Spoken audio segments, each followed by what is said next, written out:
Hey guys, welcome back to the Hey Auto channel. Glad you're here.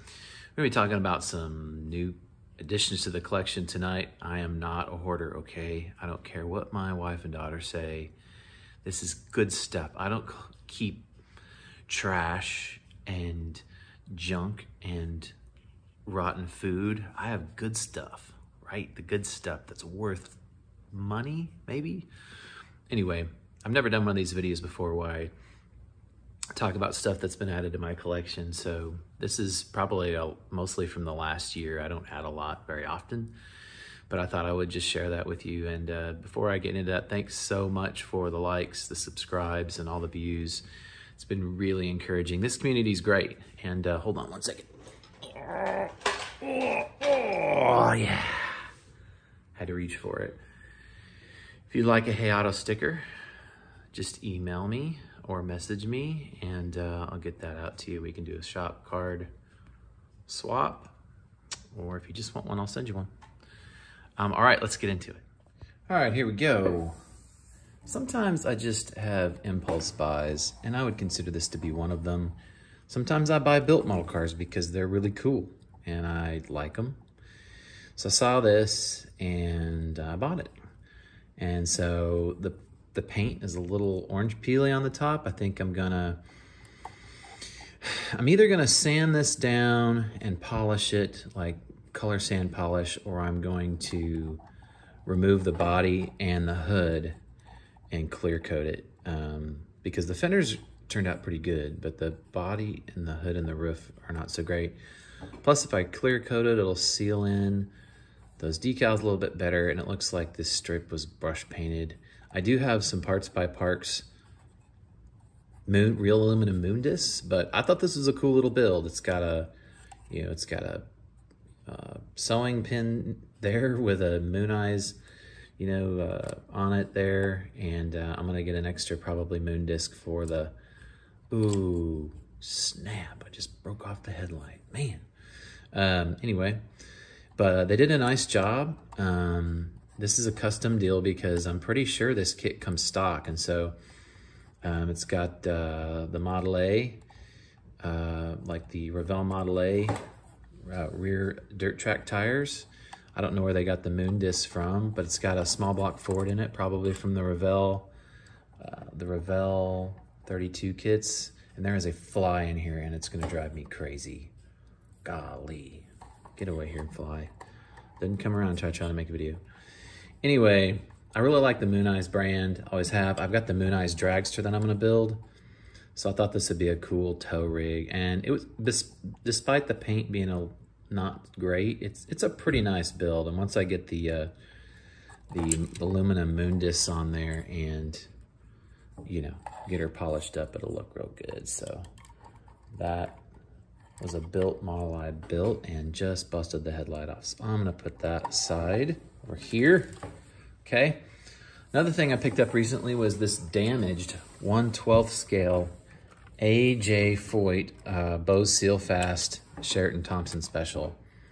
This thing is huge. Look at size comparison for hand. These things are cool, man. I've got a lot of the 1/18 scale stuff, but this is my first 1/12, and I got a deal on it because it was damaged.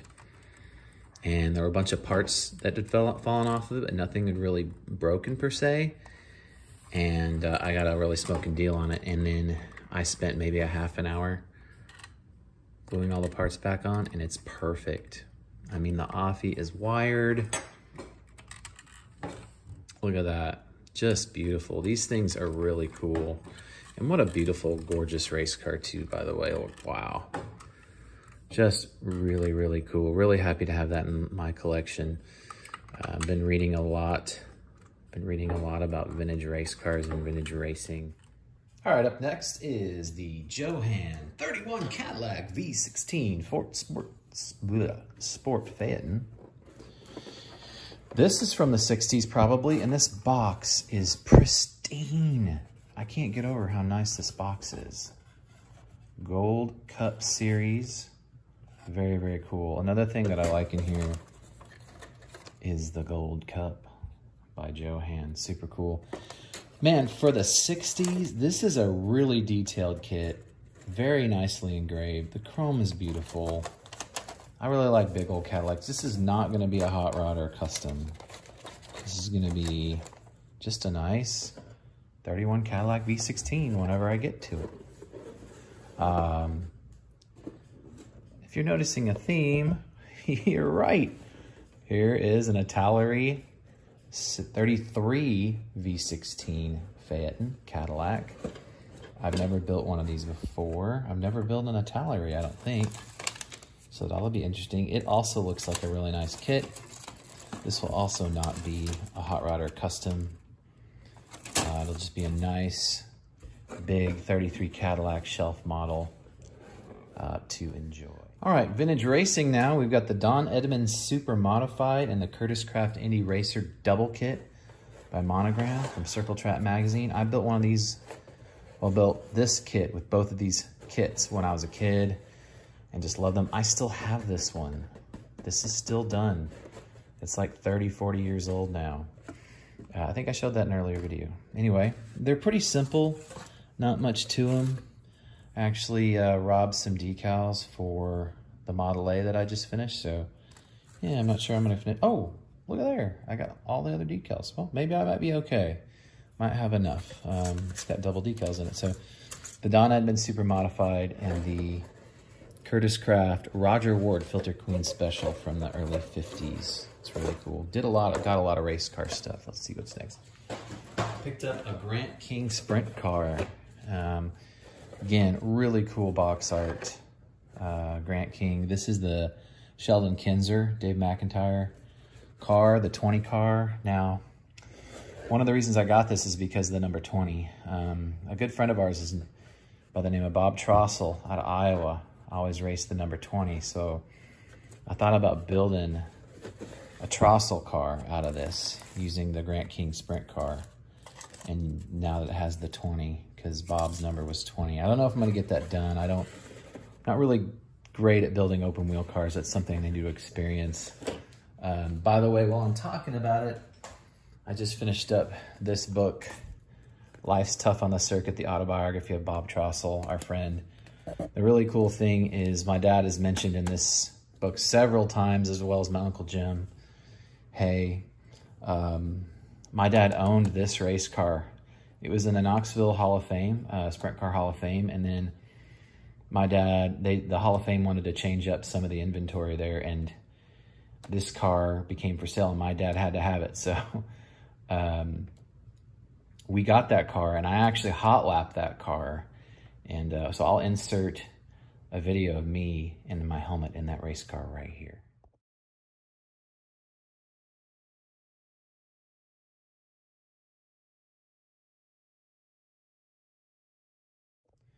Anyway, really cool dude.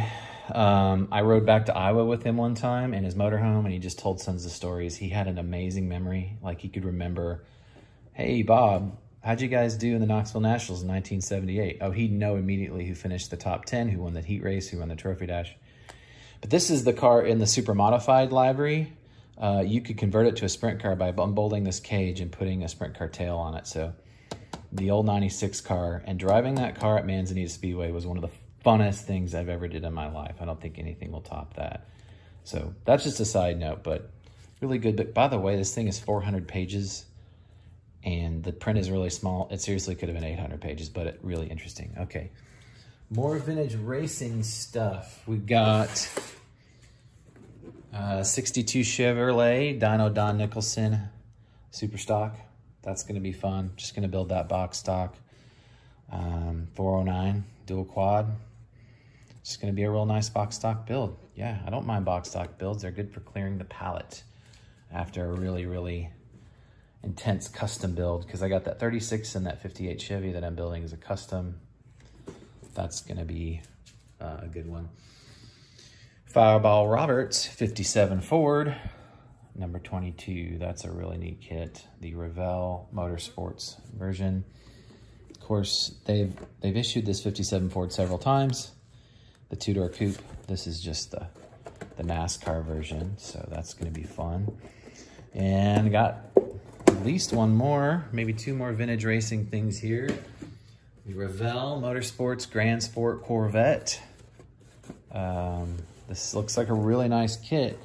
And the history of this kit is that it was made by another company and then Revell kind of took it over. And sure enough, when you open it up, you see Accurate Miniatures on the plastic.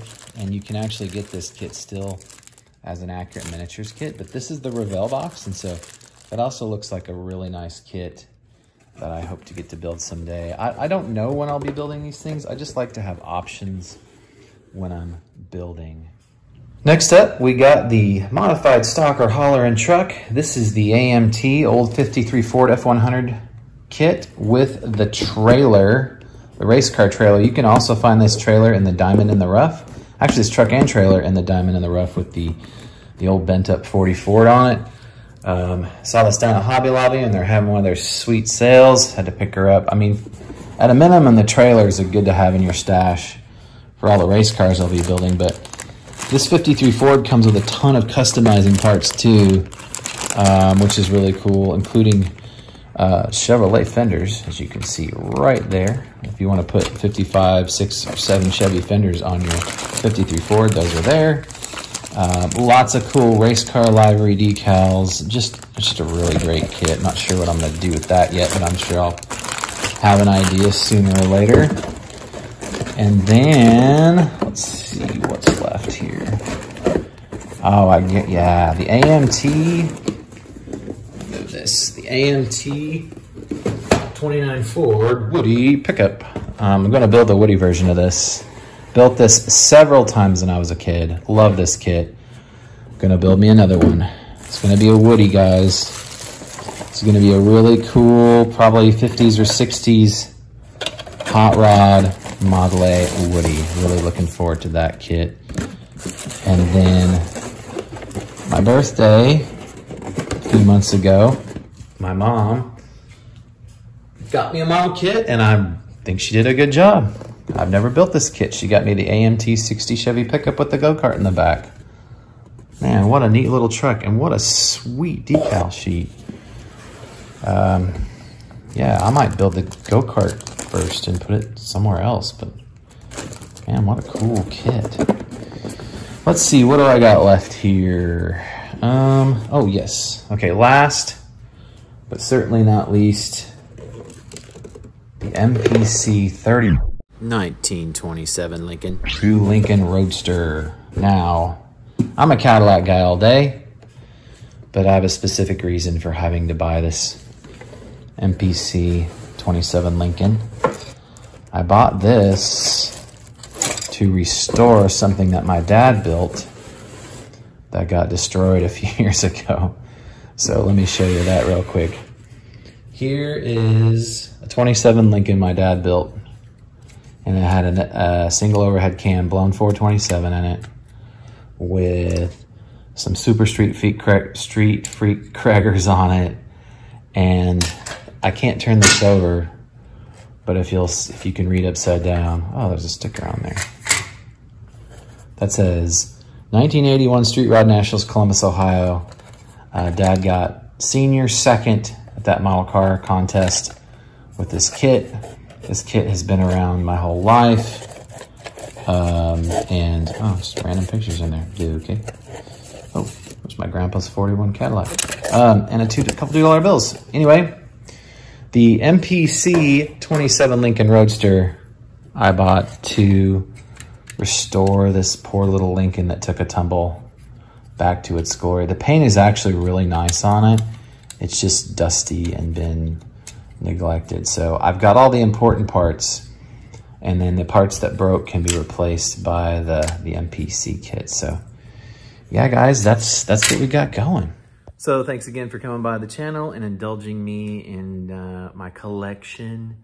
I'm not a hoarder. This is really cool stuff. As you can see, I've got a grand collection here. I've got a lot of other videos on my channel if you want to see some show and tell videos of those. Keep building. I do this because if I was a gazillionaire like Elon Musk or Mark Zuckerberg, I would have a gigantic garage and a little tiny house, and I would have all these cars. But since I'm not independently wealthy, I need to build them and put them in a glass case. And, you know, they're easier to take care of, really. They just get dusty, they don't break down. But when it gets under 100 degrees, one of these days in Texas, I'm gonna start working on my dad's 38 Chevy, the real 38 Chevy out in the garage. So stay tuned for that. I know that most of you guys are looking for model car content, but we're gonna be building on the 38 because I wanna get that thing going. And still gonna be working on the 58 Chevy Custom and painting the 36 3-window coupe sometime. But I'm serious, it's 110 right now, and it's like 6 o'clock at night. So I'm just hibernating inside. You know, I'm not going out there for nothing. I don't want to melt. So thanks for all the views, the likes. And if you would mind considering subscribing, it really helps out my channel. And it helps get the video out to others when people subscribe and like. And I just appreciate everything. And this is amazing. What an amazing community. Thanks again, guys. Have a great night.